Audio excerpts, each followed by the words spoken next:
Madame Radjavi, Ingrid, que j'ai le plaisir de retrouver aujourd'hui, et qui sait de quoi elle parle, elle qui a été opprimée et enfermée. Mesdames et messieurs, j'ai décidé aujourd'hui de revenir devant vous face à l'actualité qui est la vôtre et m'adresser particulièrement aux femmes du camp d'Ashraf, car je sais qu'elles nous entendent. Et donc ce discours que j'ai préparé leur est particulièrement destiné. Il est évident que le déplacement des habitants d'Ashraf vers d'autres lieux en Irak, sans la protection de l'ONU et sans que le HCR puisse s'entretenir avec eux, est un risque énorme. Il semble que si le gouvernement irakien voulait seulement le départ des habitants d'Ashraf, il aurait facilité le travail du HCR.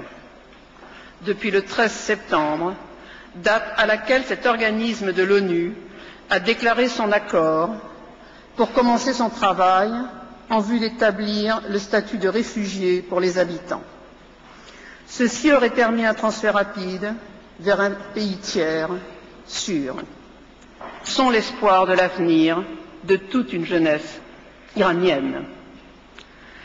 Pour ce régime intégriste, ce qui est le plus intolérable et le plus dangereux, c'est bien l'existence d'une résistance où les femmes ont un rôle prépondérant. C'est pourquoi on veut les anéantir. On continue de les harceler depuis 3 ans avec 300 haut-parleurs qui déversent des menaces et surtout des obscénités contre ces femmes courageuses pour les humilier et les écraser. Pourquoi les mollahs ont si peur des femmes? Pourquoi globalement toutes les dictatures ont peur des femmes? Voilà un sujet intéressant à étudier de nos jours. Vous rendez-vous compte du pouvoir que détiendraient les femmes si elles s'alliaient? Réalisons-nous le pouvoir qu'elles détendraient et la vague de changement que cela représenterait? Car il ne faut jamais l'oublier, un être humain sur 2 est une femme, et là réside notre légitimité sur Terre. Le droit des femmes à exister pleinement sur notre planète équivaut à celui des hommes.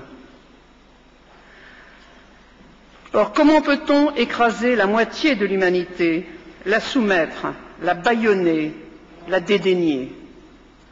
La domination masculine doit cesser.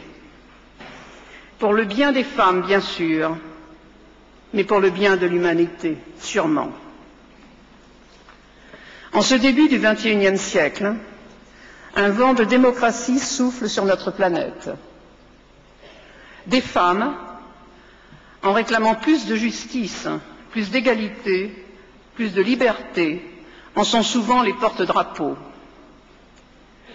Je me dois aussi aujourd'hui, en cette journée internationale des droits de l'homme, devant vous, de saluer le courage incroyable de Madame Radjavi. Sa ténacité, son audace aussi vous portent et portent clairement un message différent. Parce qu'elle est une femme, parce que malgré le sexisme toujours de mise en ce début du XXIe siècle, elle ose. Comme dans l'économie, ce sont les hommes qui dominent. Les aux masses féminines. À eux le pouvoir, à nous l'exécution. Pas avec Mariam Radjavi. À elle le pouvoir, et à nous, femmes et hommes, de la suivre, si nous pensons que ce qu'elle défend est juste, que ce qu'elle dit est honnête, que ce qu'elle fait est pour le bien de l'humanité.